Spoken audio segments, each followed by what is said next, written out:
It is the Matt Mosley Show.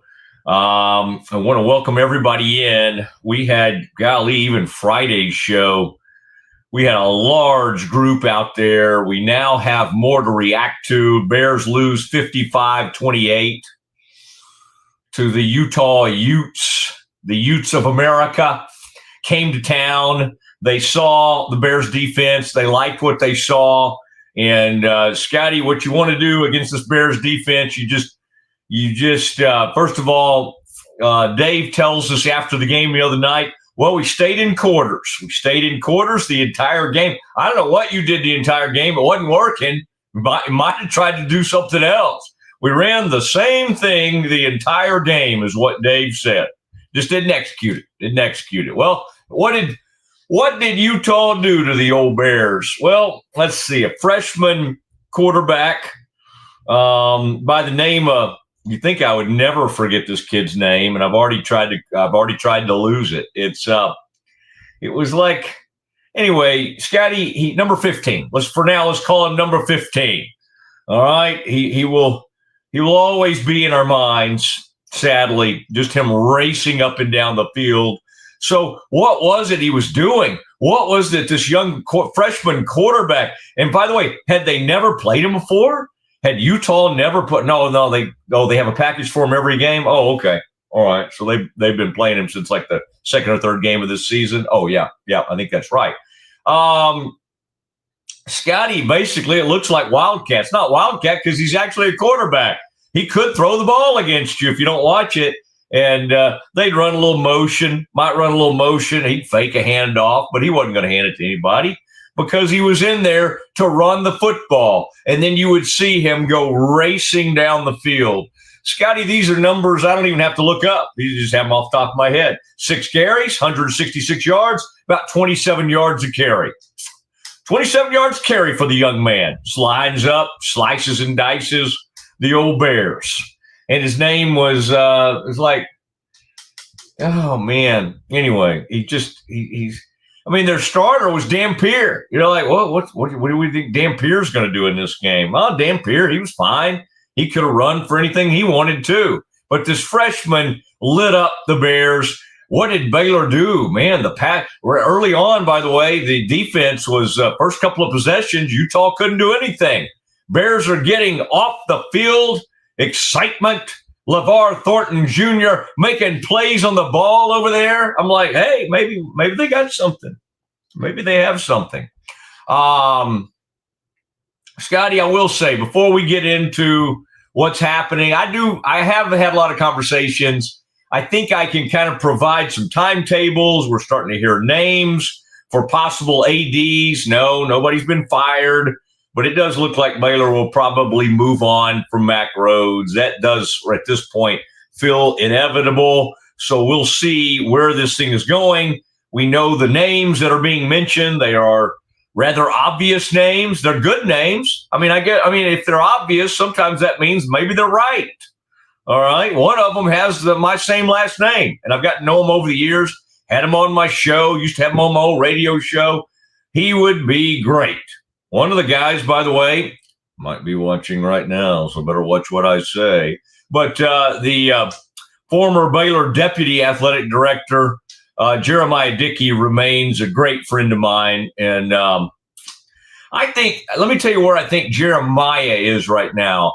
He is trying to be a friend, probably, and his mentor, Mack Rhoades, is hurting and going through a lot, going through some personal stuff, and his family is, and all of that. And so I really think Jeremiah that's where his headspace is right now. Other than being the AD at Boise State, that takes up a lot of space. I will also tell you that Jeremiah Dickey loves Baylor.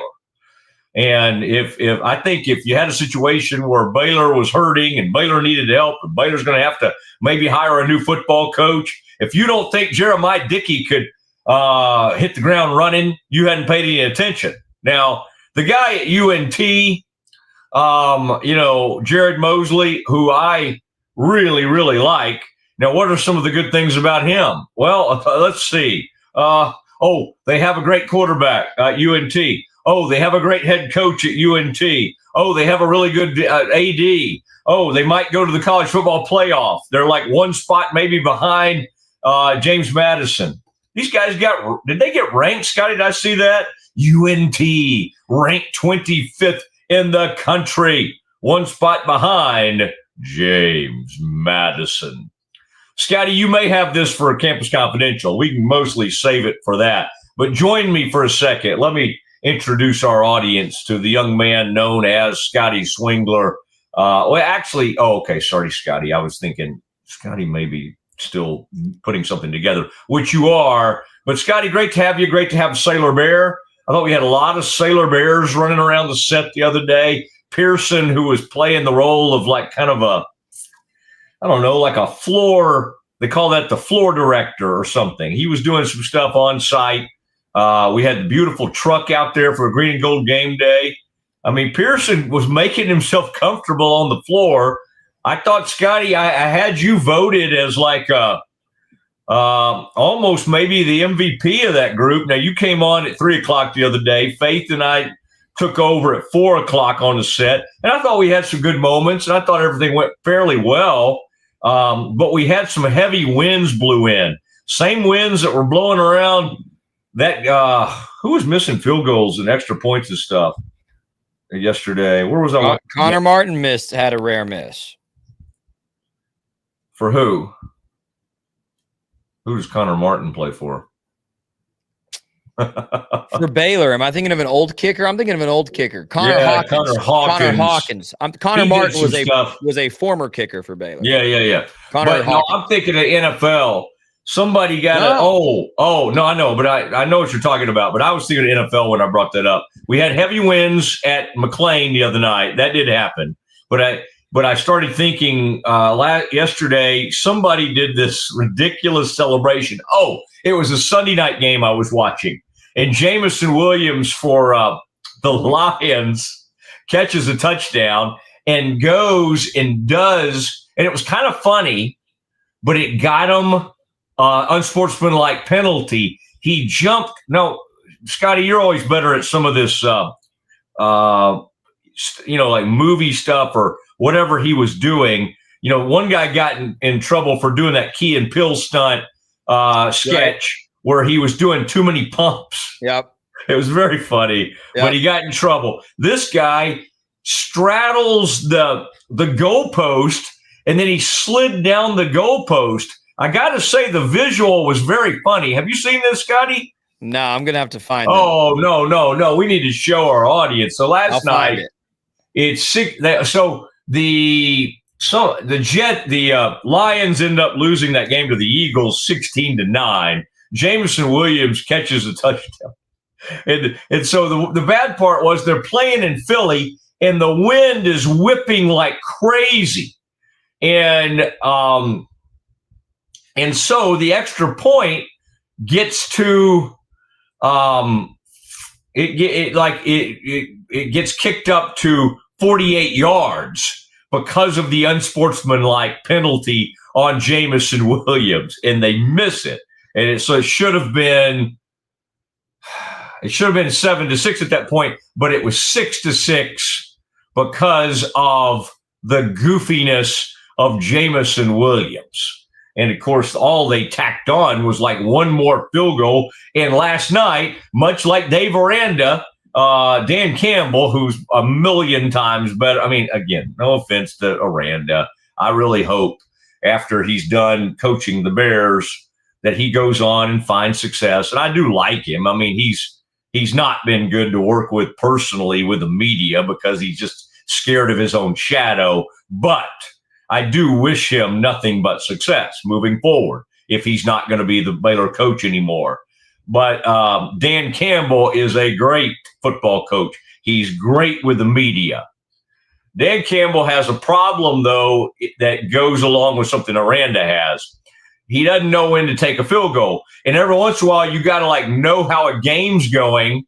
And you have to go, wait, our defense is playing great. We may need to take a few field goals here. Last night, Scotty, the great Dan Campbell, He went for it 5 times on 4th down. Scotty, you might ask, well, how many times did he get it? At least once or twice, right? Nope. He did not get it on all 5 times. 0 for 5 on 4th down. What have we won, folks? That you lost the game 16-9 because you kept passing upfield. Now, the wind was whipping. If you're out there around the 30 and you're trying to decide what you're going to do, I get it. Maybe you do go for it on 4th and 5 around the 30 or 40-yard line because you can't kick the field goal because that wind is blowing like crazy. And I think that's one of the thoughts. But you can't. When you get down there and you're not converting, it might, and you're in a tight ball game, it might be okay to occasionally take a field goal. In fact, they could have cut it to 13-9. He refused to ever take a field goal, and that was what was happening. So where that all jumped into my head was the fact that on the set the other night, on the Green and Gold Game Day set, like everything was blowing. The wind was blowing our set around. We got this huge new satellite truck, this gorgeous truck, but the lights and the monitor was being blown all around. All right. And Scotty somehow, just shocking that he would have this available. Scotty races to his car, returns with like all these weights. Because I was joking on the broadcast. Of course, I'm no help. I'm just out there like making jokes. I'm just like, hey, wish we had some sandbags or something. It turns out Scotty has these like 30, 40 pound weights that are for this, to weigh down things and not let them fly around. And lo and behold, as he puts all those on our TV set / YouTube set, nothing else blew away. Now, some things that came out of last night, the blowout 55-28, that were good. Scotty, this was good for our show. Like right now, Scotty, because we're premium Twitter, Scotty began the show today with, hey, here we are on the Twitter. And because there's so much controversy happening with Baylor and all that's going on with Baylor, we have a lot of people watching the show. Now, why else might they be watching the show? And by the way, why is my brother-in-law calling me knowing I'm live right now? But anyway, I'll touch base with him. But we got everything in the world happening, and Scotty will of course be reacting as we get any breaking news, or I share with you any of like the timetables of what's going on. The good news the other night was, Scotty, that like as I was making my way around the press box and other areas, people that work for Baylor, people that like high-ranking type people, like they literally were coming up to me saying, man, watching the show, watching the YouTube show, watching the Mosley show. Oh my gosh, the other day I got on there and then I saw how many people were watching. So I want to remind you, if you're joining us on YouTube today, as we react to a 55-28 trouncing by Utah, you can go subscribe to our YouTube page, our YouTube channel, and subscribe. That's free. Then you can comment, and then you can somebody just did. Scotty's really good at that, by the way. Scotty, and one of the things I do each day is I try to wait till right before the show, and then I try to ask Scotty to do about 17 different things. And the scary thing is he can kind of pull it off. I mean, he really does.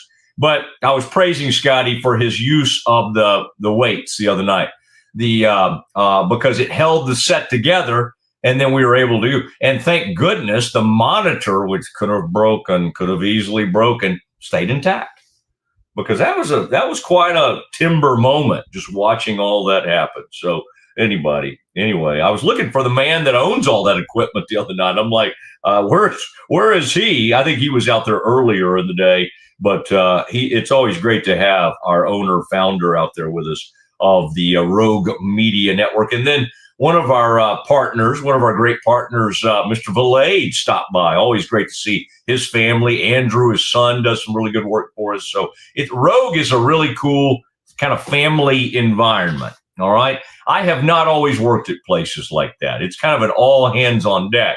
And then whatever Kevin is, I don't know if he's part of our family.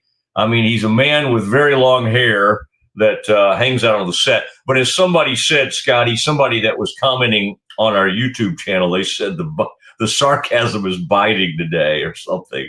I don't know. I don't even know what I said that was so sarcastic. Maybe something about the Utah's running game. Pathetic showing by the Bear. So anyway, since I can't ever wrap up a thought, what I'm saying is thank you. Thank you for all you guys watching and wondering, hey, is Mosley going to share something with us? Does he have any breaking news? All that kind of stuff. I mean, the answer is what I have for you today is insight. What I have for you today is like, how quickly could something happen? Okay, so here's what needs to happen. And we'll have Campus Confidential because Scotty's got a lot of fun stuff to share. What we're not going to do this time of year is to go like play by play. I mean, do we want to hear about like, Sawyer's best throws the other night? I mean, he did have some. Do we want to hear about Trigg's best plays? He did have some. I mean, Josh Cameron was unbelievable. Well, no, we're not going to get into maybe the 3 good defensive plays of the night, or what did Utah do? Why did Utah come in and beat Baylor? Well, pretty simple. Like, their head coach is way better. Their coordinators are better. They got a better game plan. They are a better program in like every possible way than Baylor right now from a football program. Like, these things aren't like, oh, Matt, what happened on the third down defense? What happened on third down? What happened? I mean, no, we're not going to come on here and go into some kind. Now, again, are there people that are doing that? Yes. That's one of the reasons I've subscribed to my buddies at Siegmund 365, because like Sam Bradshaw after the game, where we're all like, who's going to be the new AD? Who's going to be the new head coach? Bradshaw's breaking down. Why did Baylor have trouble in the court? Well, you go, well, I'm interested in that stuff. I'm not good at it. I'm not good at breaking down the film and showing you guys now, can I have opinions on how the team played? You bet. You bet. Am I going to go play by play and break all that down and tell you why it didn't work to stop them? No. Am I curious as to why it didn't happen? Yes, I am. And that's why I look at my old friend Sam Bradshaw and go, what is Sam saying about why Baylor? Because you know what I hate? I'm sick of hearing is that, it was one person's fault. Like, the defense was in great shape, but one person, it was like 111th, right? One guy was out there. Who cares? It shouldn't be up to one guy. You ought to have a defensive line that maybe could step up and make a play on a ball carrier. I made the joke during the game the other night, Scotty, that you know how we do the yards after contact? Well, how could you ever do it? Like what? How could you do it for those Utah players the other night? Because nobody made contact. No defender made contact. Number 15 was just running roughshod. Literally, it looked like some little wingback came in there and they go, and then one play early, Scotty. I mean, on this great Dave Aranda defense, hey guys, locker rooms, Matt, our leaders are good. We thought we'd do better. We had a deal. I mean, if the program had any, if they had an AD who was on the scene right now. Now again, Jovan and Cody and all these people, I don't want anybody to get it twisted. I like these people and think they're doing a really good job under the circumstances. But like at LSU or any SEC school, if you watch that mess the other night and then you watched a guy come in and mope around afterwards, he'd be gone. It would be it would be interim coach. You don't wait around. You don't watch these last 2 games. He gone. But Baylor is in a different situation right now. And maybe under the circumstances, maybe you don't really gain. Like, for instance, Scotty, I think Scotty probably and others might say, well, it'd be kind of cool to see like Keenan Hall coach the last couple of games of the season or something like that. Maybe. See what the Bears respond. See what the team would do. Maybe. Do I think Keenan Hall is a candidate for this job? I do not. Do I love Keenan Hall? Yes, I do. Love for him to stay around. Wish he could be part of the next regime if there's going to be one. But right now, there's so much chaos with this Mac thing. It is probably best to let Dave coach out the season, and then you need to be running one of the most efficient and wonderful AD searches ever run. And it needs to happen over the next 2 weeks. It needs to be happening right now. I mean, if we're sitting here on December 13th, like, hey, what's going on? What's everybody doing? Like, you need to have a decision made. I mean, think about that. That's even, Scotty, let's look up when. I don't have this date in my mind. It seems like the signing day is usually like, I don't know. The early signing day is, I remember it was like that one time they lost Novosad. It was right before that bowl game, which might have been like December 20-something or whatever, December 20. I don't know what it is right now. We need to look at it because that plays a role into all this kind of stuff too. Now, who are the names being mentioned right now at AD? Ren Baker. He's at West Virginia. Good dude, great friends with Mac. Good, solid guy. Could be a good fit. He's the most probably experienced of the three. Baylor had a guy named Jeremiah Dickey who was here, who's at Boise State now. I've been open about Jeremiah's a great friend. I mean, he would pop on with us anytime we'd wanted. It would be good for me. It would be good for this show if it was Dickey. Now, he is very close to Mac. He was mentored by Mac. And you go, well, is he too close? Well, somebody made a pretty good point to me. Like, if Baylor was interested in bringing in Jeremiah Dickey, they say, well, how, all those years Mac was with Jeremiah, he never had any issues. Now, again, is that because Jeremiah helped keep him on track? I don't know.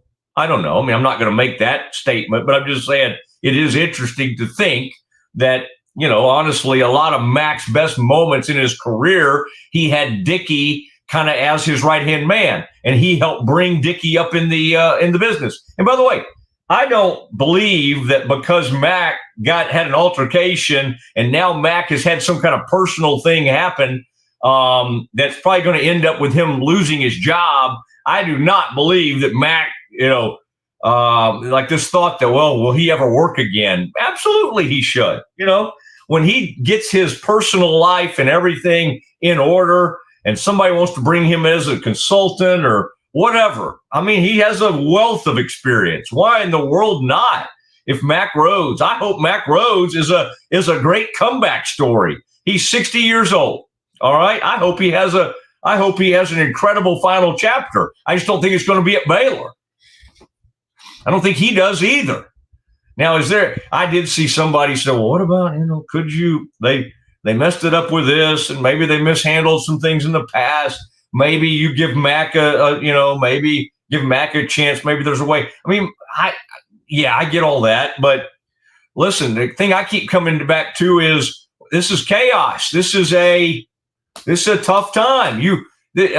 Not chaos in the sense that day to day, I think Dave and the coaching staff and the administrators are doing everything they can.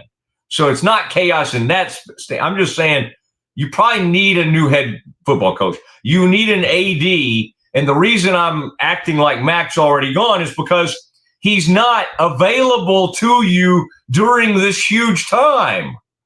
Like, what do? You use an interim AD to go make a hire, and then on December 13th, you welcome Mac back into the fold and go, Mac, thanks, man. Good to have you back. We got the new coach, or we made a decision for you. Now you deal with the aftermath of this. No. None of that makes any sense. So anyway, you got to get everything in order. Now, as this show unfolds today, we're going to hear from Aranda from the other night. And then I kind of want to look and I want to see what Aranda had to say this morning. We'll react to some of that. I want to bring Scotty on. I've been trying to give Scotty a break, not a break. There's no break in this, but Scotty was putting a lot of the stuff with the show together as I was speaking in that this first time here, this first period of time. Scotty, how are you doing, buddy? I'm just tired of it, man. I'm tired of it. I got on Please Bear With Me last night, and I was like, what more do you say at this point? And you kind of said it well earlier, like there's no amount of breaking down football at this point that feels good. I usually love doing that. Not today. Yeah. I think the and we're going to do, I know we've got some Dave Presser queued up here, but I think no amount of like, oh man, I didn't see that coming. Like, I'm really surprised. I think I'm tired of hearing that after every single loss. There's just a seeming lack of self-awareness or lack to tell the truth or both. And I'm tired. I'm tired, man. And I agree with what you're saying about Mac and ADs and urgency, the urgency which is required here. Yeah, I do. And I mean, that kid's name, by the way, Scotty, Bird Ficklin. Bird is the word. Bird Ficklin is what they call him. He's got an actual first name, but he kind of goes by Bird. And BYRD, by the way. And I mean, he might as well have been flying above the whole Baylor defense. Wasn't that just from a press box standpoint, sitting up there? First of all, Scotty, I think sometimes we need to take people in our world, and you were out there, doing all that great TV work and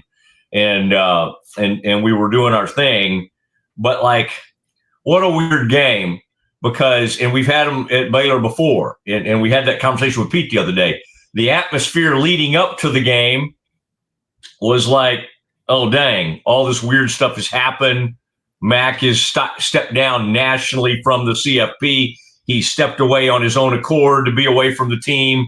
Like, I would not mind if like people would have rallied and there was some way of Mac not having to step away and could help Baylor. I mean, like, I wanted him to get a shot at running another search because I was very fascinated and interested in seeing what he would do because he's been through it.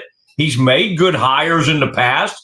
I mean, I was not one of these, like, just fire him now, get a new. I was like, man, let's let Mac have a go at this. And as you brought up the other day, Scotty, he saved I think part of Scott Drew, and I think Scott Drew's brother, and I think Scott Drew's dad, they wanted to go to Kentucky. Now, I think we had two people helping us in that thing, Mac Rhodes and Mrs. Drew and Kelly. Okay, I think we had some major help in keeping Scott Drew. And Scott would never, not that Scott didn't want to stay. Scott ended up staying. If he had truly wanted to go, he would have gone. But Scott, probably at age whatever he was, 52 or 53, did wonder, my gosh, it's freaking Kentucky. Like, if we're talking about the number one, like, most elevated, most visible basketball job in America, I'm sorry, I can't. I know UConn has become elevated because of what Danny's done there, but when you talk about blue blood jobs of the blue bloods, that's it. That's number one. And they found a way to keep him here. But man, Scotty, that the atmosphere the other night was kind of a throwback atmosphere because it was like, you know what I mean? Like, think about that. You didn't have a single conversation where somebody was coming up like, do you think we have a chance tonight? What do you think about Utah? What do you think about every single person that talked to me around that game was asking what I knew about Mac. They want to know what I know and what Baylor's going to do about it. And that was the only question I was asked as someone who does this. So, yeah, no conversations about football. maybe one or two comments about Coach Aranda, but the focus was anywhere but the players on the field. And then unfortunately, the play on the field was nothing worth talking about. Oh man. Yeah. It's bad. It's bad. Let's, Scotty, I tell you what, let's take care of our folks for a minute here. Such incredible partners. Central National Bank. I was thinking about them the other night while we were doing that pregame, and just thinking about their commitment and how they've been so loyal. And then I'm very, very, I think during that broadcast, Scotty, and I didn't want to say this because I wasn't supposed to tip anybody off, but during the game the other night, one of their new ads, it has to do with it's a very, very cool thing. And they use some incredible Baylor student athletes that was set to roll out. Now, again, Scotty, the reason I'm wait, did that happen? Because, with so much uncertainty around Baylor, you're but I do think that rolled out the other night. And then I'm excited, Scotty, because soon we'll have that in our own hands and we'll be able to kind of run that and let everybody see that. But that's why I was thinking about Central National Bank. And I was even thinking about our great friend Brian Fonville, one of the big executives over there, because did you know who came into town, Scotty, last week, unbeknownst to a lot of people? One of the Marsalis. Is it Branford or what's the what's the famous jazz musician? How do you say their names? Scotty, you know what I'm trying to think of? How do you say their name? Winsalis or whatever. Anyway, they came. If we were talking about rock and roll music, I'd have your back. I know, but I know these people in Branford or Winston Winsalis. Anyway, they're very, very famous people, and I'm just drawing a blank all of a sudden. It's Winston Marsalis. I'm sorry, Winton Marsalis. I had it somewhere in my brain. It was misfiring. Winton Marsalis. They're the worst. These guys, these jazz musicians are considered the greatest in the country, and they came through town. Winton Marsalis was in town, and because Brian Fonville's such a huge musician and is all in all the orchestras, the Waco orchestras, was in the Golden Wave Band back in the day, all the stuff, Brian was connected to all that. And so they did a lecture, and then he did a performance. The reason I was so discombobulated because he has a famous brother as well. And so the Marsalis brothers is what I was trying to think of. But anyway, tell you what we'll do. We'll take care of our partners, and then I tell you what, Scotty, let's start reacting. We'll hear from Aranda, and we'll start walking you through what we think is about to happen with Baylor. All of that coming up next.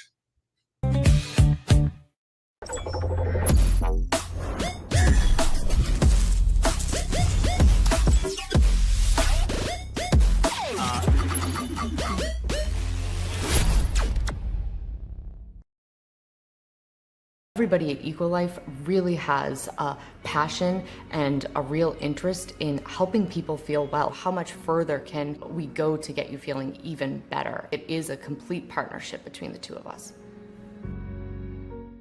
What if you could clean clean? With bio-based formulas and deep cleaning enzymes. No dyes, phthalates, or mystery ingredients. Just powerful pods for your dishes and laundry. Now you can, with drops made clean, made to clean. It's not just a glove, it's a 44 Pro. Crafted with dedication, made for performance, and built to last. Get your custom glove today at 44pro.com and experience the 44 Pro difference. That's 44pro.com, 44 Pro. It doesn't matter if your investment budget is small or big. All you need is Benzinga Pro and its powerful news alerts, price tracking, and portfolio monitoring. Subscribe now, and we'll skyrocket your portfolio today. I am obsessed with helping business owners increase their traffic and turn it into profit through the power of Pinterest marketing. It's this amazing platform where people are looking for ideas, inspiration. They have a problem and they're actively looking for a solution. It's hard to find supplements that work. No, thank you.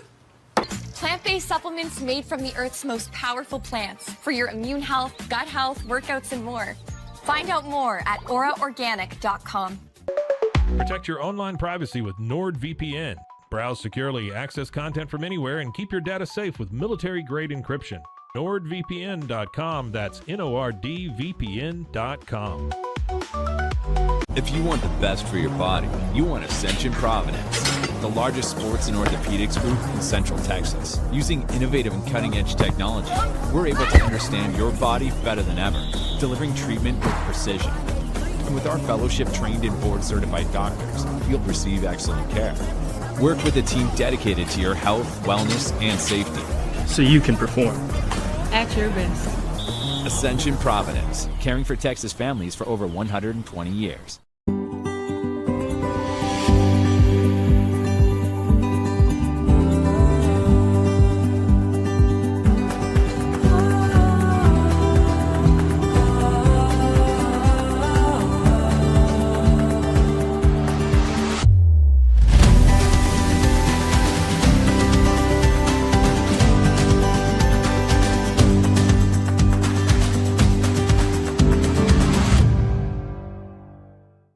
When Central National Bank decided to partner with Baylor women's basketball, we were hoping Coach Collin would bring that championship mindset to do whatever she has to do to take our workplace culture to the next level. Well, these donuts are pretty good.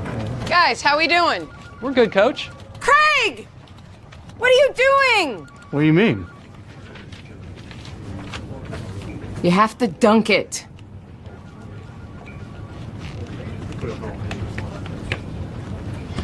So far, I think our employees are really enjoying it. Not everything's a basketball thing. Did you say something, Craig? No, ma'am. That's what I thought.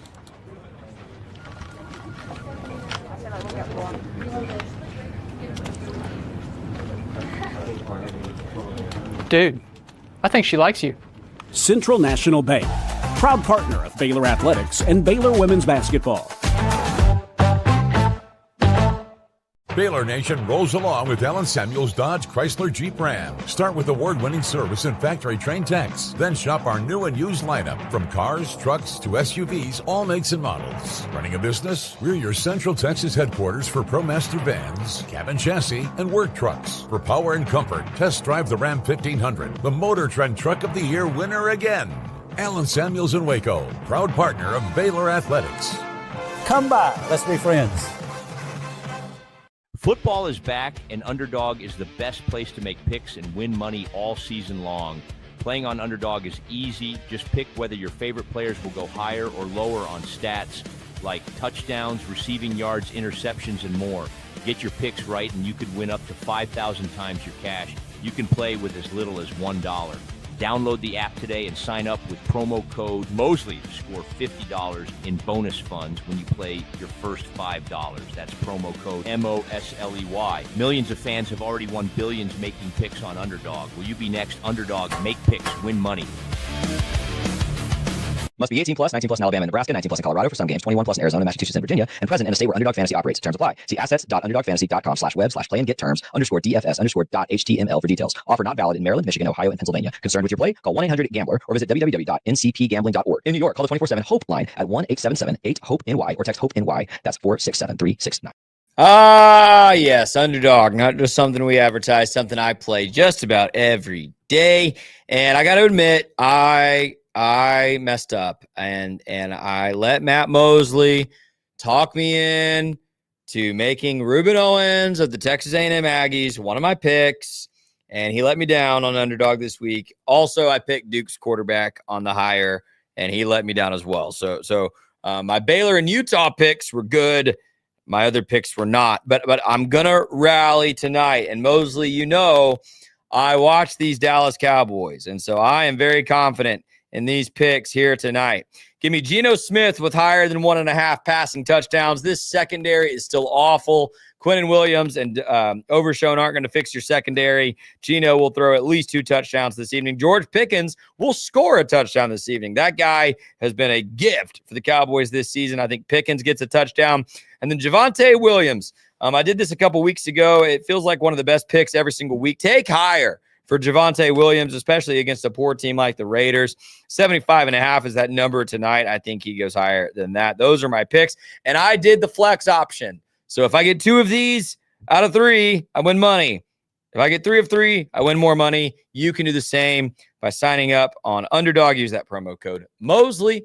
They'll give you that $50 of bonus cash with your first deposit. It's a great way to play. Keep up with your favorite sports. And hey, they're offering you free money if you use our name. And if you use our name, well, it helps the Matt Mosley Show. And I know nobody would be more happy for you to help the Matt Mosley Show than the man himself, Matt Mosley. Thank you. Thank you. It is Matt Mosley. And as always, Scotty, don't beat yourself. I mean, I appreciate you somehow bringing me into that I somehow caused one of your picks. I don't know about that. I do think I was down in College Station, and you were just referring to the old Texas A&M Fighting Ags. And Scotty, you can imagine, of course, I had to abandon my post there in College Station to race down to do some pregame Baylor. I mean, that's where my heart is. My heart is in Waco, and always with the Bears. But what an interesting deal, Scotty, to be racing away from a stadium where one of the most amazing comebacks in college football history was taking place. I was racing to see a team get boat raced 55-28 instead of watching the old Ags down 30-3 at the half. Everybody laughing. Here's what you don't do, Scotty, if you're a head coach. I meant to send you some of that footage, Scotty. I'm sure you've seen it. You don't do what Shane Beamer did. You don't, even if you're up 30-3 on the road, you don't celebrate like you've won something, and he did. And he got real cocky with his first quarter interview. They're up 17-3, and he's like, "We're blah blah blah blah. Look it up. We're a good team. They're a good football team." Blah blah blah blah blah. And then at halftime, he started jumping around like a mascot. When you do things like that, then the inevitable loss is going to feel and sting even more. They cratered. Beamer cratered. And even now with that Virginia Tech opening where his dad coached and whether he could have possibly been a candidate, I don't even think Virginia Tech's interested. They seem to be zeroing in on one James Franklin. James Franklin be a pretty good hire. I mean, get James to – you don't think James could have them competing in the ACC? James could do that. James, couldn't quite win the big one in the Big Ten, but do I think he could rally a program in the ACC? Why not? To me, that'd be a home run hire. My gosh, you think I wouldn't settle for? I mean, of course, I've always thought he was kind of fraudulent, but if they brought James Franklin to Waco right now, you don't think I'd sign up for that? Goodness gracious. In a heartbeat. All right. Scotty, the reason I just sent you an email is because, let's see if I did send you an email. I think I did. Yeah. Bryce Bryce had an interesting column the other night after that game. Bryce got kind of funny in that column, and he was kind of ornery. He was a little ornery, or we say it's kind of spelled ornery, but we kind of say ornery, don't we? Anyway, he was a little worked up. You could tell. So Bryce, I like kind of an angry Bryce Cherry when we get him in that mood. And so he and I we tend to, after games, we compare notes and we'll share a few laughs. And I think we can have a little bit of an interesting discussion. That'll happen at 2:20. We're gonna jump him on right now at 2:20, and so I sent that over to Scotty. Scotty, I tell you what, let's do right now, though, as we get ready to roll, and I'll tell you what, to make sure that we take care of all our fine sponsors, we'll do one more break before we get to Bryce, all right, to take care of our people, because I'm not always great at hitting all the proper breaks. I know that just shocked people that I'm not always as tight as I need to be. Scotty, by the way, tonight, as you mentioned, those Dallas Cowboys will be playing. The Doomsday podcast will be taped late tonight. The Z-Man will be up late with Ed Werder, and I will be taping that. Now, Scotty, it's been a really sad last few days, last week or so, with the tragic death of Marshawn Nealon. We've said a lot on that front. Tonight will be about football, and hopefully some escape for the players that have been mourning the death of their teammate, the tragic death, the suicide, Marshawn Nealon. That we'll continue to talk about all that. But tonight they will play some football. And the exciting thing about watching football, Monday Night Football tonight, is, Scotty, that reinforcements will have arrived. Quinnen Williams, who they traded for from the Jets, Logan Wilson from Cincinnati, DeMarvion Overshown, the really good linebacker who's finally back after months and months of rehab. He'll play tonight. Siobhan Ravel, the great young cornerback that the Cowboys took in the draft in the third round, he's going to play tonight. Scotty, this could be kind of interesting. The Cowboys are going to show up with all these reinforcements. Let's see how they go against a dreadful Raiders team. Now, do I think since the Raiders are dreadful that the Cowboys are just going to walk all over them? No, I do not. I do not. They are 2-7 under Pete Carroll. Cowboys come in 3-5-1. 3-5-1. But it's the Cowboys. It'll be fun. It's Monday night. It's football after this tragic, awful story. I think it'll be kind of fun to watch the Cowboys tonight.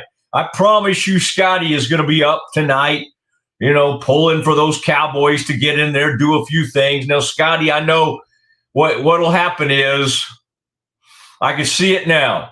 Not that he'll call me to be on, but I could see Pete Souza tomorrow morning. If the Cowboys win this game, Pete Souza on the Pete Souza show will be kind of like, hey, what do you think here? What do you think here, Scotty? Could the Cowboys somehow maybe worm their way back into playoff consideration? And Scotty will caution him and go, no, that game does not mean anything. That was just that was a blip on the radar. And Scotty will probably be right.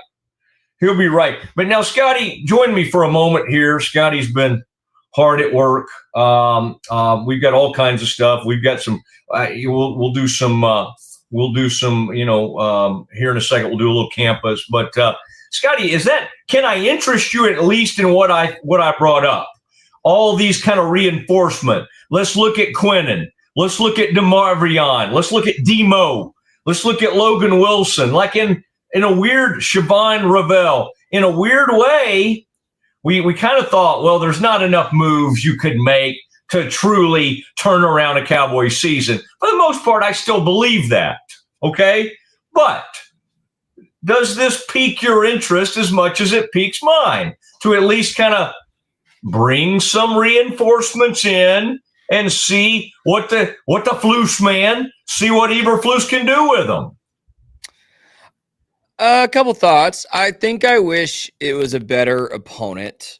I am not, as you just predicted, I am not going to put a lot of weight in beating the Raiders. They are bad.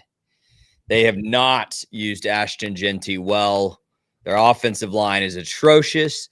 And frankly, I kind of expect Geno Smith and Brock Bowers to present some issues. But I'm not going to put a lot of stock in it. Matt, I think my concern is Quinnen Williams is a Hall of Fame caliber player.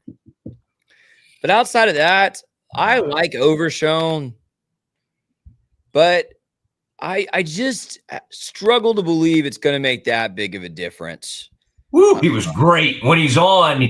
When he's on, he is dynamic. He is. This is not a questioning Overshown's ability take. This team has not just been bad on defense, Matt. They've been super bad, and particularly against the pass. And I just struggle to believe that that's going to get corrected with the new bodies on the field tonight. And if it does, I would like to see it, but I need to see it against a team that's better than the Raiders to get really excited about it. But I am interested. Your question was, does this pique your interest? Sure. Yeah. Sure. Yeah. I'm mostly interested to see what Quinnen Williams can provide. And but I don't know that it makes a difference this season. I think I'm kind of hoping you make some dramatic moves in the offseason to build a new kind of defense around Quinnen Williams and Overshown.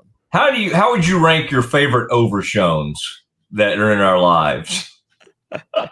Don't do that. Don't do that. I think Joe Vaughn. Here's the correct answer. Joe Vaughn is number one. Yeah. I will not rank them, but I will say that they both are in similar positions. They have been given a lot of responsibility to repair a ship that seems to be very broken, and they are both very talented, very but capable. Alone can probably not do it on their own. How's that for a political answer? Can you imagine, Scotty, what that was like for Mack Rhodes the other night to be? I mean, I don't know what he's doing right now, but I mean, like if he was watching it, if he was removed, if he's on leave, can you totally unplug? Did he have people reaching out to him during the game? Like we don't. I do know the university, for whatever reason, don't ask me. I mean, it probably is wise because I don't know what's going to happen. And I think this is more looking out for him and looking out for his family and all that. Okay. I don't want this to be like, oh, this is some kind of huge legal thing Mosley's breaking or something. The people in that orbit that work for Baylor right now are not allowed to reach out to him. So that's off the table. Me, I can do anything I want, right? So I've actually continued to try to stay in touch with him. I will just because I like to be transparent about that kind of thing. He has not responded, which is fine. Which is, I mean, to me, given the circumstances, that's yeah. It is odd to now know, Scotty, why it just didn't make sense to me. Like that whole fall, him not doing interviews. I'm like, he's about to be on national TV every week. Like, why? I mean, I got a brand new show. Like they were very helpful in getting Scott Drew on or Nikki or whoever we needed. Like, I mean, but again, I was left to believe that I had screwed this thing up, which by the way, I'm capable of doing. Like I couldn't get Mac on because of some stupid tweet I had, which I'm usually pretty good about. Like for the most part, I'm not saying people don't get mad at me from time to time, but I kind of can do things in a very professional manner, which they might not like what I say, but I don't think anything ever feels personal or anything like that. But boy, there was some tweet I had early in the football season that got under the skin of quite a few folks. And I didn't even mean to. It's like usually I'm kind of like know when I'm about to get under somebody's skin. But this one is like, dang, man, I didn't mean for that to be some kind of thing. And it was something I said about Sawyer. Anyway, I'm not even going to revisit it. But fortunately, Scotty, what do you do when you pee off a bunch of people? You try to say you're sorry. Now, what you do at first is you try to like explain yourself, and you try to like, well, this is why I did this, blah blah blah blah blah, and I did that. And then at some point you go, it's probably best just to go, I'm sorry, that was dumb. I shouldn't have done that. But I'm not. We're not. Most of us aren't wired to be just a straight, I'm sorry. You know what? I'm also not wired. Like sometimes I'll say I'm sorry for something. And I've noticed my wife will say like, well, I forgive you. I don't like those words. I don't like being forgiven. Not to get into my psychosis, Mosley therapy session, but I don't I don't love hearing that, because then it's like, well, sometimes you just say you're sorry to say you're sorry and move on and let something go and realize, you live to fight another argument or whatever. But you're not really wanting to hear, I forget. I don't know. I know those can be powerful to some people. I don't even like hearing somebody say to me, I forgive you. That's weird. And that's a Mosley. I don't know, Scotty. I mean, the more I hear myself talk out loud, the more I think I need to go talk to somebody. We all do from time to time, by the way. Sometimes we just reach out to a friend or whatever like that. There are people at Baylor right now. Oh, by the way, I just had a conversation during a break, Scotty, and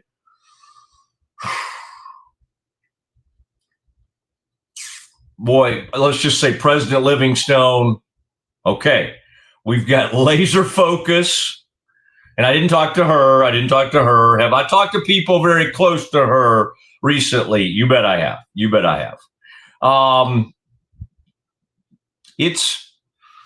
I think things are going to move. They have to move quickly. I mean, let's give the timetable.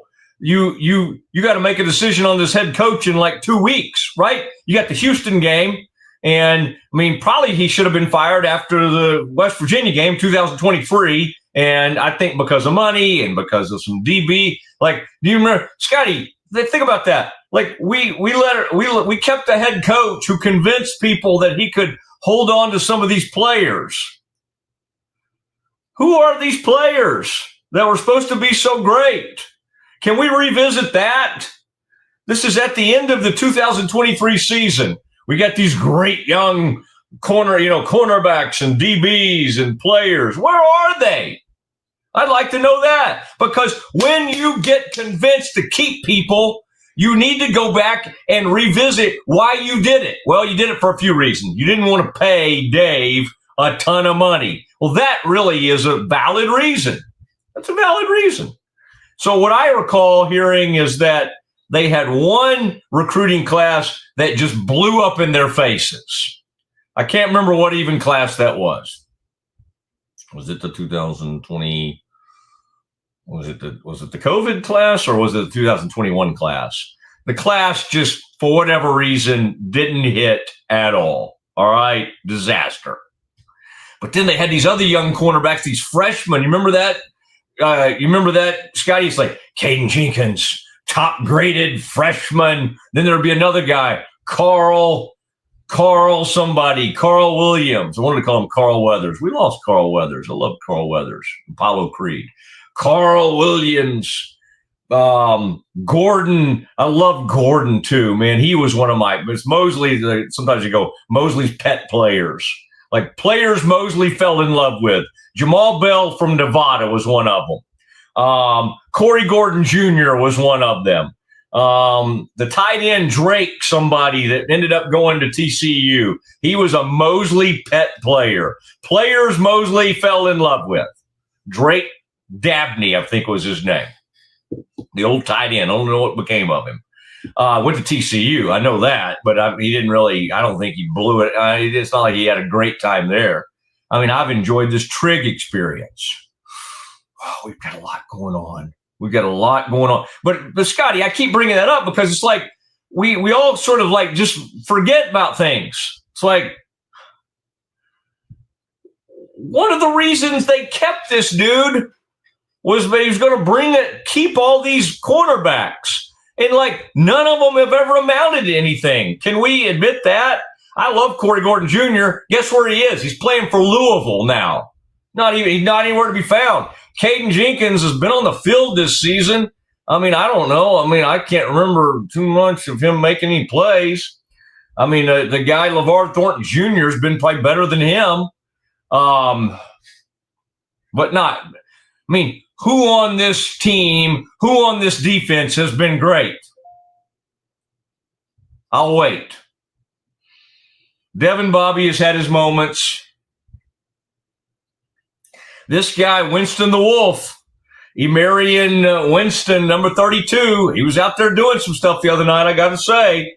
I kind of like number 32. But for the most part, you line up And literally, you got an RPO, you got a quarterback, a freshman quarterback who they basically never let throw the ball.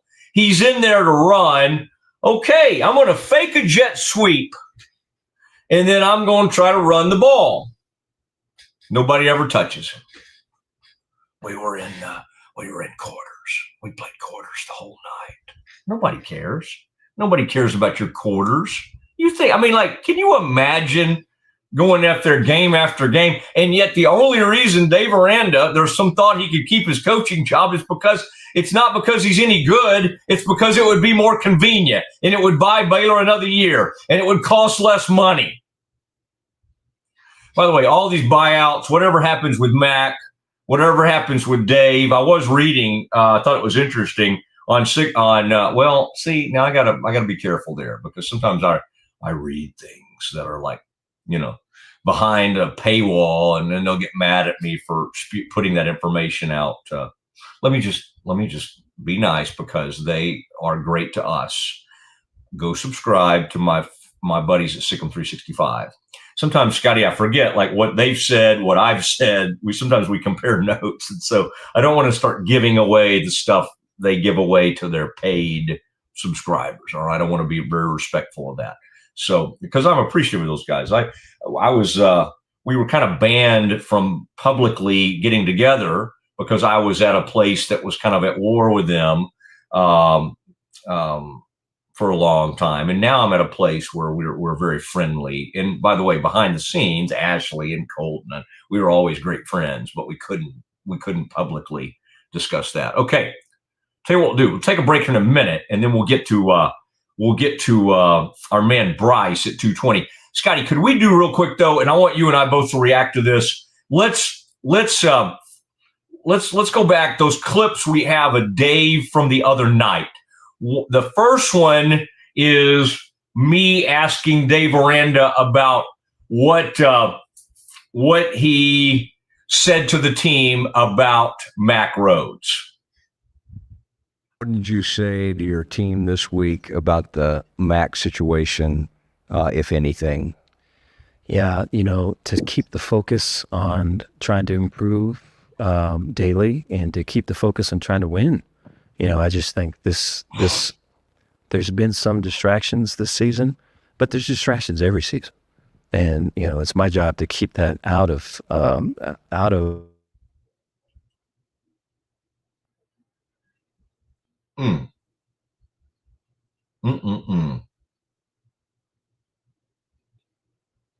Scotty, do you have me? Pop me back up here and let's see. We just ran into a little bit of a glitch. There. This rarely happens. Surely it's not the crack Mosley Wi-Fi that's at fault here. Scotty, can you hear me, or can you pop back on here? I'll tell you what I would like. I may have to communicate with Scotty via the cell phone here. What I would like is for Scotty to take over if I'm not being heard. Oh, good. Okay. Scotty, are we good? We ran into a little issue with, okay, good. We're still with everybody. I just like to know a lot of times when I'm being heard and when I'm not. Occasionally we'll have a little, what we would call a power surge that happens in the studio perhaps. And so I think that just happened, but hopefully I never left you there for too long. We were just listening to Dave's answer on that front. Let me look real quick. Okay, about 2:20, we're going to check in with Bryce. And so, Scotty, I think I communicated to you earlier. I sent you his email, and we'll do that at 2:20. But Dave, right then when we got frozen there for a second. One thing I've praised Dave for is his focus and his ability not to. I think Dave truly, while he might have empathy for whatever Mac Rhodes is going through, I don't think it does. I don't think it affects Dave in any day-to-day kind of way. I think Dave probably especially from a football administration standpoint, Jovan had been the football administrator. And so if he had any questions, he would talk to her. I was thinking, it made me think of something, Scotty, just the other day. It was like with Matt Rule, he knew every single moment of every single day. And the football administrator was like Jeremiah Dickey, and he was calling Dickey at like 2 and 3 in the morning. I don't think Dave's like that. I don't think Dave wants to just be focusing on the football.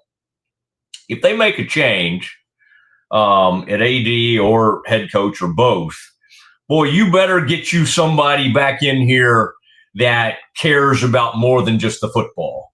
It's time to reconnect with the fan base. It's time to get out there. It's time to stop this PR.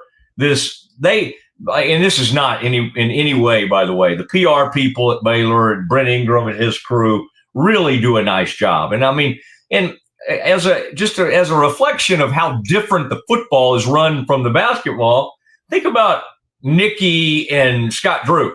Like anytime I need any player, like for instance, I think it'd be fun to talk to this Cameron Carr, this new really good breakout type player for the Bears. Like they'll have him on within 48 hours of me asking. If I desperately needed Scott tomorrow, it'll happen. It'll happen. Like the program it's different with football because that's the way Dave Aranda has wanted it. But he's been such a non-inspiring character when it comes to the fan base. They're going to have to do better in that area. Now, could Dave Aranda save his job by winning these last 2 games? I don't know. I mean, it's impossible to say because you may have to hire a AD in the next 2 or 3 weeks, depending on what happens with Mac moving forward. And then would that person rather have Baylor go ahead and fire Aranda so that they can come into a clean slate? Does that person, I mean, that's not a fun deal.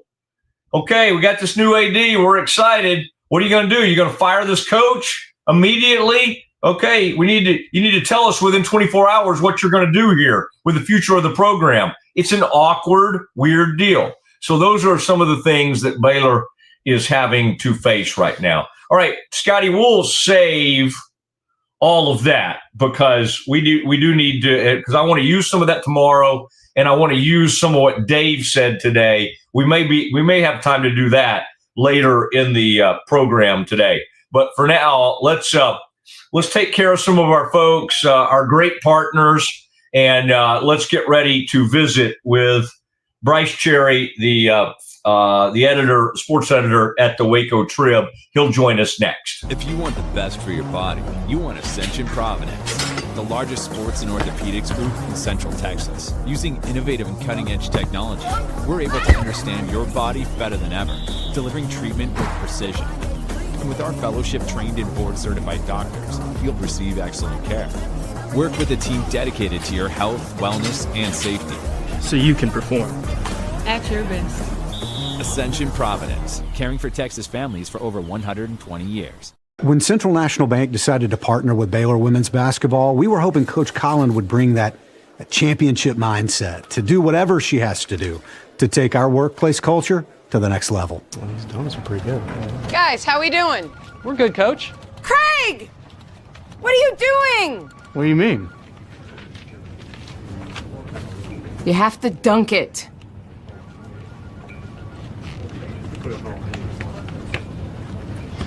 So far, I think our employees are really enjoying it. Not everything's a basketball thing.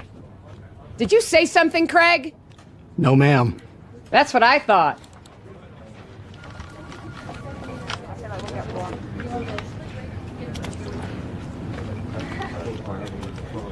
Dude, I think she likes you. Central National Bank, proud partner of Baylor Athletics and Baylor Women's Basketball. Baylor Nation rolls along with Alan Samuels Dodge Chrysler Jeep Ram. Start with award-winning service and factory-trained techs. Then shop our new and used lineup from cars, trucks to SUVs, all makes and models. Running a business? We're your Central Texas headquarters for ProMaster vans, cabin chassis, and work trucks. For power and comfort, test drive the Ram 1500, the Motor Trend Truck of the Year winner again. Alan Samuels in Waco, proud partner of Baylor Athletics. Come by, let's be friends.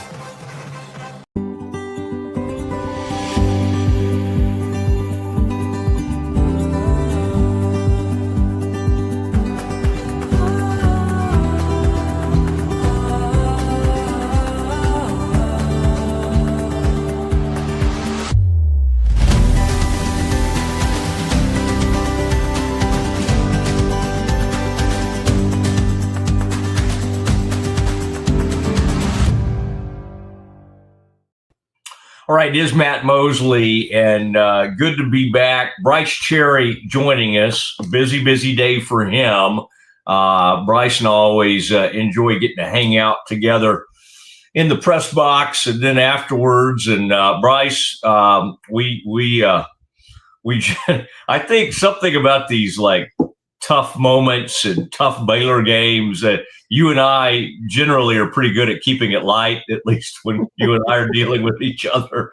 I think people sometimes think the media, like we're like when after a huge loss with teams we cover, like that we're in a state of mourning or something, and that's not not really how it impacts us. Although it's a better story for us when you have a winning team. It's like I tell people, I want the Cowboys to be great or be horrific, right? I mean, that the middle ground's the rough thing. Now Baylor's in a middle ground from a performance, or I guess below that, and then now they have all this other stuff. Wasn't that? And I appreciate you hopping on, Bryce. You and I have experience with those kinds of nights from the other night last night, like when games are being played, and it's like almost the game is beside the point. It's like you got a coach, what's going to happen with him? But now you have an AD. What's going to happen with the AD?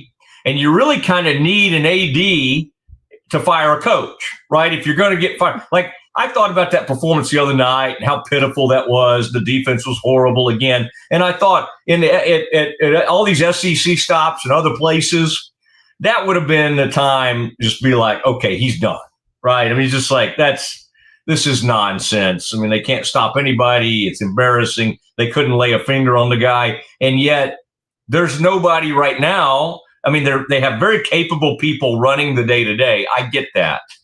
But other than Linda Livingstone, there's nobody to fire a head coach right now. And so it's an odd – what was that like to you the other night as you kind of prepared and even made your way around the press box and had the conversations? Didn't it almost seem like the game was a sideshow to the real story? Oh, sure. Yeah, I mean, obviously, the MAC thing is a big topic of conversation among everyone, and as much as you can say it's not a distraction for the team, I don't know how it couldn't be. But to your point about Dave and his status, I wrote in my column, I think he might be here next year just by default, because right now you don't have an athletic director to one, fire him, two, to conduct a coaching search. As you said, I mean, they've got people that are doing the day-to-day stuff, and certainly Jovan is highly thought of, but is Linda Livingstone gonna let Dave go when she may also be having to hire an athletic director? That seems doubtful. If they have a new athletic director, that guy probably is the one to where.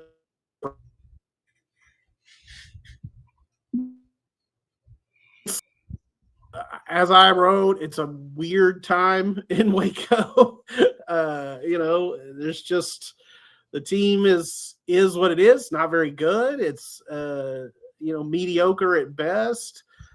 Trying to fight to get to 6 wins and just make a bowl game. And certainly they came into the year with much higher expectations than that. And I think they've proven that those expectations were unfounded. They're not good enough right now to make the Big 12 championship game, especially on defense. Isn't that weird that he was kept partially because he told them that he could keep those defensive backs? I was saying that earlier in the show today. I was trying to remember, like, who are those DBs that were supposed to be so great that, like, you remember they had freshman cornerback. One of them was Caden Jenkins. Corey Gordon Jr. was a nice player who now plays for Louisville. They had one other, Carl Williams, a safety. Has he ever suited up this year? Did he suit up for one game or something? I don't know what. Yeah, maybe one game. I mean, his status is always seemingly questionable on the injury report. Yeah. So they kept him because of the money thing, really, was because they didn't want to pay him all this money not to coach. Then they rally at the end of last year. But, how sad of a place is that for a program to be in? What you just said, though, is like the only shot he has is not really to coach his way to it, because we don't really think he's about to run off 2 straight wins. It would be maybe to split these, go to a bowl game, and be on the hot seat again next year. I mean, the lack of momentum for this program, even with a new AD and Aranda, would be stunning next year. You and I would show up at the Big 12, at the media day, and it would just be like, okay, here we are again. It's just the fan base has kind of moved on. Like, the most exciting thing from that game the other night was us looking up to our left and up there in the 300 section, and the shirtless Baylor kid, freshman guy, and I think it wasn't just freshman, by the way, the Baylor students, the guys had gone up there inspired by Oklahoma State. So it's like, I thought that moment was fun and kind of neat, and also kind of embarrassing, because it honestly was a statement on where the team is, right? That they were kind of doing what Oklahoma State had to do with a team that was going nowhere, had already fired its coach, and the kids were just looking to go do something kind of fun. That's kind of what that felt like to me the other night. Well, and Aranda was asked about it today, and the sad part about that is what wasn't said. So they asked Dave, did you notice that, and what were your thoughts about it? And Dave, being Dave, he told a little story about how some friends the game, and one of them, I guess, joined the shirtless crew, which I thought was funny. That was a nice little anecdote. But here's the thing that wasn't said, was that there were times when the game started getting out of hand that shirtless crew was yelling, "Fire Aranda, fire Dave," chanting that. And nobody really asked Dave about that today. But, I don't know how you don't hear those kind of things. And as much as he talks about the leadership on this team, trying to keep, like, they're still together despite everything they've gone through. I think there's got to be some guys that are checked out by now. And certainly, as you just referenced, a lot of the fan base has checked out. And if Aranda comes back next year, I just think you really run the risk of McLean Stadium looking like even more of a ghost town than it already does. Because who's going to be excited for that among your fan base? Yeah. What'd you say the other night in your column, or the other day? Sun's out, guns out. What'd you say? Moons? I said moon's out, doom's out. You had a couple of good lines in there that I liked. There was one yeah. I thought of while we were sitting there next to each other in the post game that I didn't end up using, but I'll burn it now. I was thinking about preparation and how lack of unprepared Baylor looks from week to week, and I thought to myself, maybe I should put this in the column, and then I was like, no, this is I'll keep that one out. But it was the only preparation Baylor knows is preparation H because their butts are getting burned so often. Oh wow. Wow. So there you go. I saved that one for you, Matt. Oh, that's yeah. For the YouTube audience, for the Mosley show. Thank you. That was what my old newspaper editor at the Morning News said. You can't say anything. And it's funny because I think that would have been a good line, and people probably would have been like, "Oh my gosh, you see what Bryce said?" But his thing was he didn't want you to say something that people would have trouble as they're reading your column or your story, eating their breakfast the next morning. He didn't want anything in print that would bother their Nothing breakfast. gross, I guess. Yeah, that was the deal. That's a good rule. Oh man, I've probably broken that rule more than once. do you think what do you think the timetable? My thought is you gotta get an AD in here. I mean, like Mac's not around to help. No matter what you do with Mac, he's not around to help you during this huge time. So if you need a new AD, you better be on that search right now. Like that search should have started, before now. Search should have started last week. You need an AD in the next 2 weeks, and then you got to decide: do you fire the coach for the AD, maybe with his consultation or her consultation, or do you let that new AD?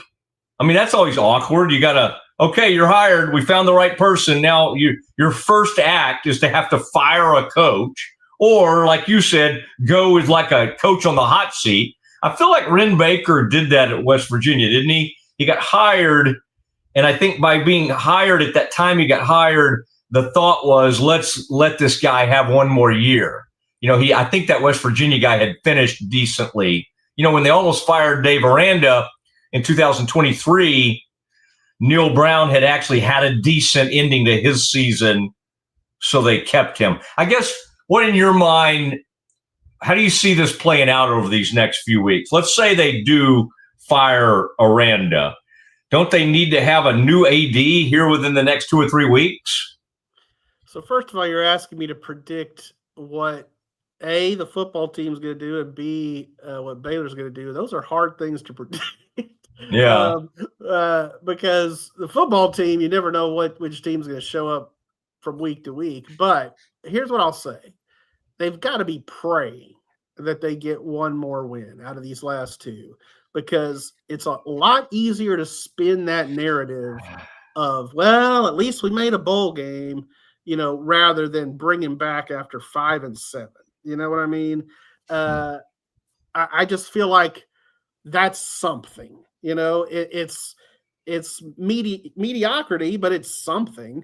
And so I think that's an easier narrative to spin. And that's what Baylor's going to have to do, is a little bit of spin doctoring, because things are not good. And to answer your question, what I think they're going to do, I mean, I do think certainly Linda's got to have a short list of ADs that potential ADs that she's looking at, and that process needs to be happening sooner than later. But I tend to agree with the idea of the new guy not wanting to be in the situation of having to be the bad guy when you just come in to fire Dave. And so you can bring Dave back, and the benefit of bringing Dave back is you do get a recruiting class that's highly thought of in those ranking spheres. It's rated well. A lot of good local kids in this recruiting cycle. So you get those guys on campus. Will you be able to keep them if, Dave ends up getting fired in 2026? Who knows? But, I mean, that's the nature of college football anyway. Guys leave, guys come. So, yeah, I think that is probably where I'm leaning is there's a new athletic director in place, and they bring Dave back and run it back one more year and see if the definition of insanity does not play out. Like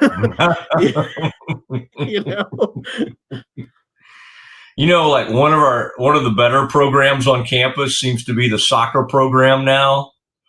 And do you know who's trying to hire a soccer coach right now? It is Texas A&M. And the Baylor coach,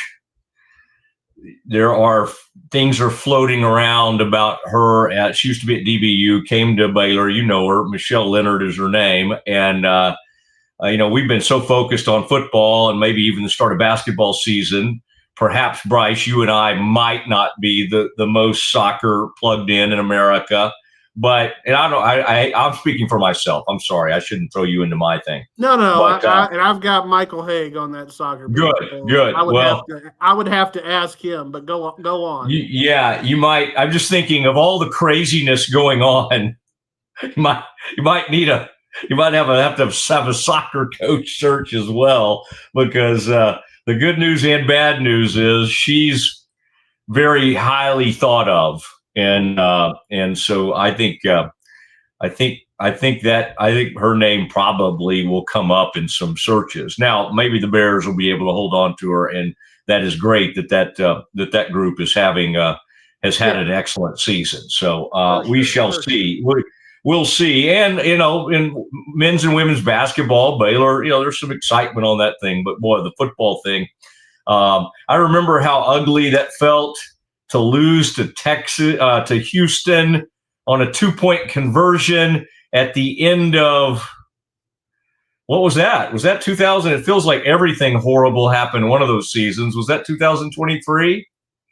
Because I remember something that I thought the season ended with West Virginia, but I do remember the Cougs in their first year, maybe, or they came to visit and they went for 2 and they beat Baylor. Yeah. And now, think about all these programs, Bryce, like that have like very hopeful feelings, right? Like Houston is a 2-loss team. BYU continues to be good. The Texas Tech fan base has to feel better than ever as they head toward the college football playoff. This team Baylor's going to go face. They have a new stadium name. Talking about Arizona. To your point, I think the biggest black eye, I don't know if you'd call it the biggest black eye, but like one thing that makes Mack Rhodes look not so great is that he had the chance to hire Joey McGuire. And look what Joey's doing this season at Texas Tech. Now, granted, there's some factors that play into that, including the fact that they have shelled out a lot of money in NIL and brought in some hosses to that program out in Lubbock. But I bet there's a lot of Baylor fans that could get behind the idea of, man, if we'd have just hired Joey, look where we would be. And it's a dangerous game to play, that what if game, because you don't know exactly how it would have turned out. But yeah, I'm sure there are a lot of fans that are going, wow, I wish we could have a do-over. Well, the new coach, if they hire one, has to have more traits like Joey, like Rule. What was Rule great at? Rule was great at the podium. Rule was great with the media. Rule was this and that, and they have done everything to try to pacify and make even mean old Mosley was too much for Aranda. Aranda personally requested, to speak to, it's just, from they have, but you cannot blame Baylor for giving Aranda every possible chance. Like, this is what we'll do with media. We won't make you do any of this. So you'll never have to talk about one of your recruiting classes. They have bent over backwards. And so Bryce, moving forward, he's never going to change. If they bring him back, I'm sure it'll be the same Aranda. But the next person, if they're ever to turn this around, in my opinion, they got to get somebody like you just brought up with Joey. I don't know what Joey would have done. I agree with you. I don't play that game like, oh my gosh, Baylor would be knocking on the door of the college football playoff. He has a cannon of money behind him. He has an enormous cannon. Now, you still have to go out and coach the team, and you still have, so I do think Joey deserves credit on that part. But Joey can win the offseason. Joey is great in front of cameras. The alums love him.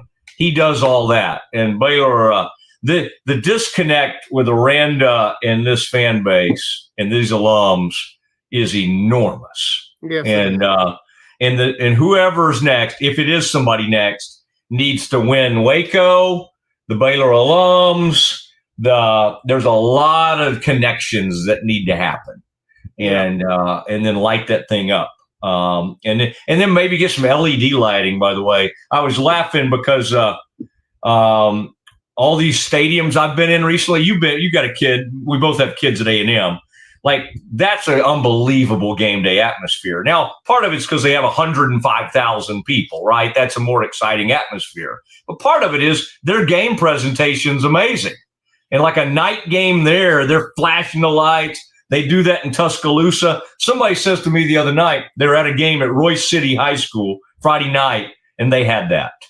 Like, they had the deal where they could do all the lights. And I'm thinking, yeah, they have it at China Spring. They have it at Odessa Permian. I'm sort of on the fence about it because as someone at high school games often having to see who scored the touchdown or something, I don't like the lights going up. But yeah, it's cool. I mean, it's cool. It's a fun deal. And I hear what you're saying about, Baylor trying to make it as fun as possible. Obviously, the shirtless dudes were something that got everybody talking. Yeah. And, it was a fun thing, and they were into the game, and then they turned on them, and then they left. Yeah.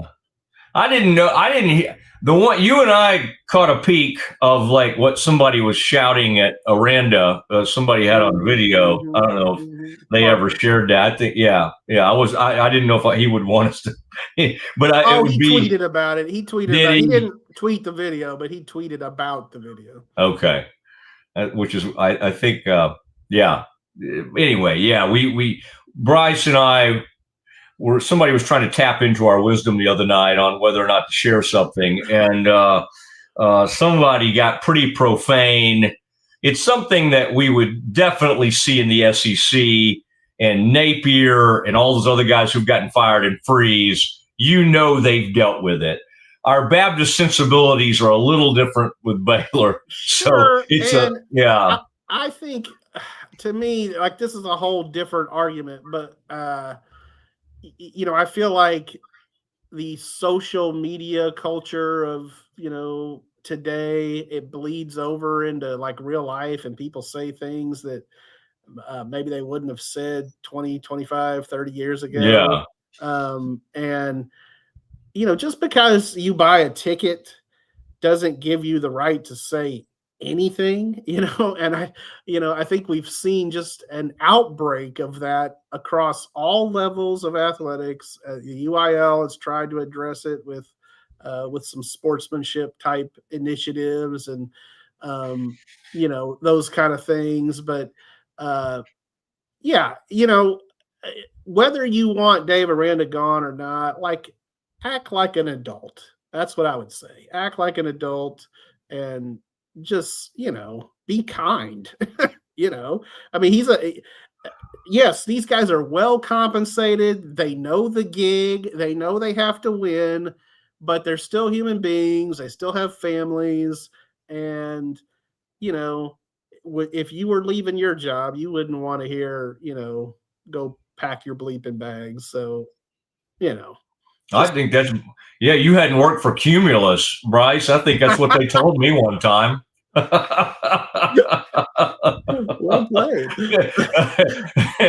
Hey, I appreciate it. Always on these big overreaching. I mean, I like talking to you all the time, but especially kind of like chopping it up with you when you have a big story like this that we're all kind of thinking about and everything. So I appreciate you jumping on with me. Yeah. I'm glad I saved the preparation H line for you. That was a humdinger.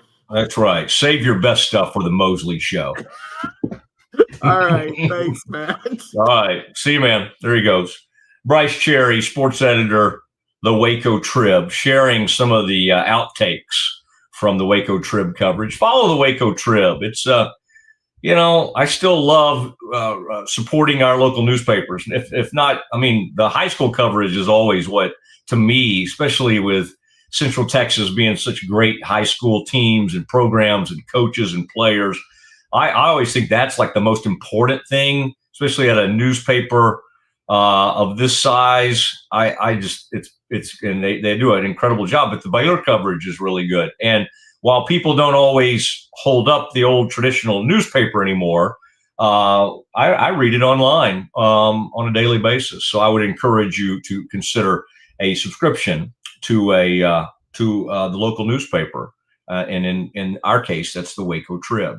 All right, tell you what. Let's take a quick break, and we got some things to share with you, and then Scotty and I will send you off into the evening with some final thoughts. We'll get you caught up on a couple of breaking news items as we get you ready for Cowboys and Raiders tonight. That is next. If you want the best for your body, you want Ascension Providence, the largest sports and orthopedics group in Central Texas. Using innovative and cutting-edge technology, we're able to understand your body better than ever, delivering treatment with precision. And with our fellowship-trained and board-certified doctors, you'll receive excellent care. Work with a team dedicated to your health, wellness, and safety. So you can perform at your best. Ascension Providence, caring for Texas families for over 100. Bubble wasn't here. I don't know what people would be doing like that. Bubble wasn't here. I don't know what people would be doing, like making PowerPoints or something. I love that I can.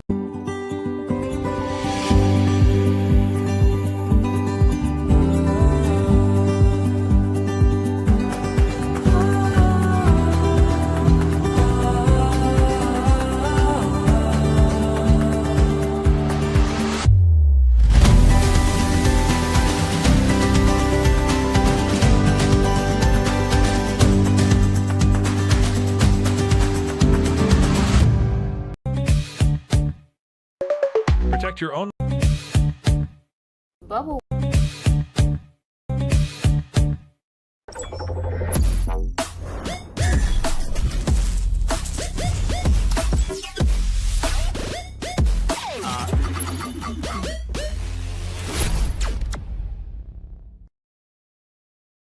Everybody at Equalife really has a passion and a real interest in helping people feel well. How much further can we go to get you feeling even better? It is a complete partnership between the two of us.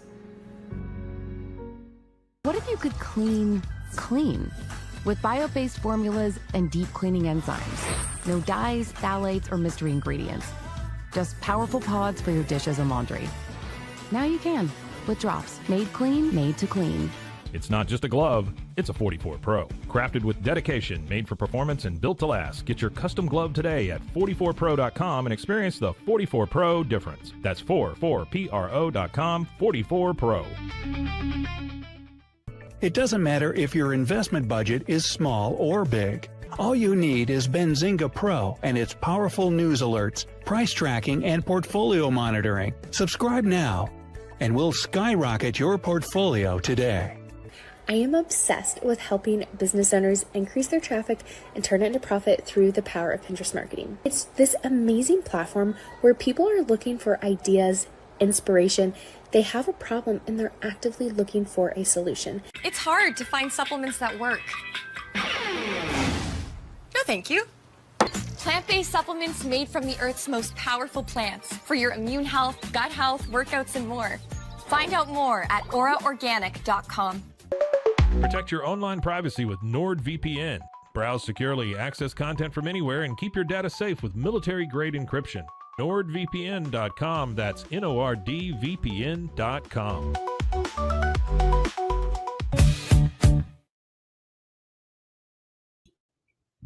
All right, it is the Mosley show, and it's flown by today. We've had a lot to address, and most of it, of course, is the Baylor game from the other night and the fallout and everything that's going on. Scotty, the thing about talking to different people, we just had Bryce Cherry on the Waco Trib. I'm sure it kind of puts folks honestly in the doldrums to hear like Bryce, who obviously is around the program a lot and knows people. We all do. But kind of almost suggests that Baylor's rooting for them to get to bowl eligibility so that somehow you can make an argument to bring Dave back. I mean, is 6-6 that much difference than 5-7? Not at all. Not at all. Is kind of a lower tier bowl game anything? I don't know. I mean, do I enjoy seeing people and going to these games and having fun with it? Sure. I've done it over the years, but these things are not all alike. I mean, Scotty, when you were a youngster, like when they finally broke through and Art Briles led them to their first bowl game in forever. They almost did it with Guy Morris, but couldn't quite. I think they had 5 wins. Maybe even that year they beat the Ags. But when they finally got to a bowl game, I mean, it was a huge moment. And it was like, man, this is fun. And that first one, I feel like maybe it was the Texas Bowl, and I think Illinois beat them. And then one year they played. And then of course, it was big again to get back with Rule and play that first bowl game with Rule. Was a big sort of breakthrough moment because it was post-scandal.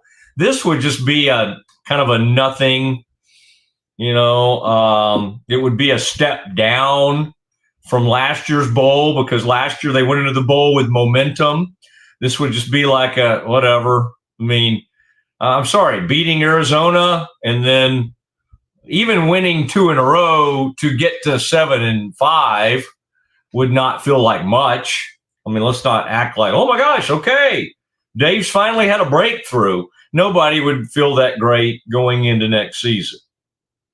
And while I understand the thought process, Scotty, of, well, these are humans and you can't yell this stuff and you can't yell. But I mean, hey, the fans are humans too. And the head coach, my gosh, he knows what comes along with this. This guy's paid, I don't know, $5-6 million a year for a long period of time. The fans sometimes, they're barely making it paycheck to paycheck, and they're still trying to come to games and support the team and all. And they demand and want better, and they deserve better. They just flat out deserve better. Now, I don't know what's going to, the thing with Mac, it's hard to see what's going on and to know he's not going to be a part of the upcoming decision-making process and think that he survives this. It's just hard to imagine that. So if we think that he's not, then the AD at UNT, Jared Mosley, the AD at West Virginia, Ren Baker, and the AD at Boise State, Jeremiah Dickey, are all understandably great candidates right away. Of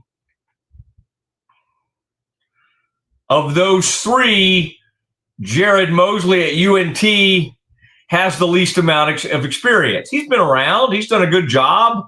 But he has the least experience as a frontline AD at a major, he just doesn't have, like, Boise State. I mean, Ren Baker's obviously gone from UNT, where he was the AD, to having to manage a lot of stuff at West Virginia.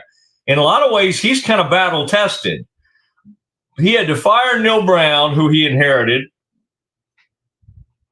He had to go through the Bob Huggins crazy controversy, who's beloved and a legend there, but he had to manage that. So in some ways, Ren Baker is your most seasoned candidate, and he's the guy at West Virginia. Would the Baylor job be more attractive to him? Maybe, because it's more, I mean, I think they could pay him just as much, if not more, than West Virginia. I think he would love to be back home. He worked in Texas. He's got tons of friends in this part of the world. So there's that.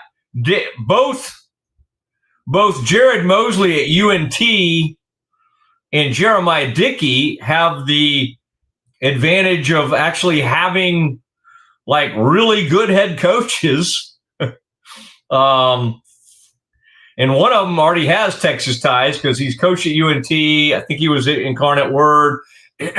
He's also got a great young quarterback with him. Like he would come with all kinds of gifts. Talking about the UNT AD. Now, you go, well, Mosley, I mean, they haven't fired Mac yet. Like this seems to be like premature. Well, yeah, maybe, but like you got to get your ducks in a row here. You got to decide on an AD who then has to decide quickly on a coach, or maybe you fire this coach on behalf of the new AD. You know, many, many years ago, someone offered to fire Tom Landry on Jerry Jones's account. You know, Jerry, let me do this for you. Bum Bright said that to him in 1989. Tell you what Jerry should have done. He should have said, yes, sir, I would like that. But he didn't. He said, I'll go do this myself. And he was, for a while, one of the most hated owners in the game. And then all of a sudden he wasn't because they were winning Super Bowls. And then in years' time, he's gone back to being hated again. I don't know if he's hated. He's certainly despised by a lot of Cowboys fans. I find the people across the NFL just find him interesting. But I think maybe they hate him too. He kind of replaced whatever Al Davis used to be as a major lightning rod. We got Cowboys on Monday Night Football tonight. We got a lot more stuff for you tomorrow. Boy, I'm very much appreciative, Scotty. Want to also talk about Brazos Landing. In fact, Scotty, we need to compare notes. We need to find a good time in the next couple of weeks to think about being right out there on that beautiful patio. In fact, my old gig, they were out there recently. But what people really want is to get the Mosley show out to a place like that. And the great news is we've seen it on Twitter. We've seen it other places. More and more people are coming to the Mosley show. Take the time right now, if you're listening to us for the first time, or maybe several times you've listened to us, go sign up on the YouTube channel. And pretty easy. Go to YouTube, run a search for Matt Mosley, Mosley, and subscribe. Okay, it's right there. Google us, however you want to do it. Leave a comment. We had people earlier commenting, and Scotty put them up on the screen. I would just say during this major time of uncertainty with Baylor athletics, we're going to be a place where we're going to try to provide you with really good information, good commentary, good insight. And there are other places doing the same thing, but the thing, I try to bring is, I don't know, I've spent the last 40-something years of my life tied to this program, living and dying by it. And then I happen to know a lot of the people that are way up high in this program. So we do think we can bring you some interesting insight along the way. Scotty's done a great job putting a lot of things together today. We'll continue to do it tomorrow. I will be up late tonight reacting to Cowboys. So I would also encourage you to sign up for our YouTube channel the Doomsday Podcast. And that's the one I do with Ed Werder. A lot of you will listen to that one tomorrow as you're riding to work. So great to be with you on all fronts. Thank you, Scotty. Thank you to Rogue Media Network. Thank you to Bryce Cherry for jumping on with us. We will see you tomorrow at 1 o'clock straight up. Good night.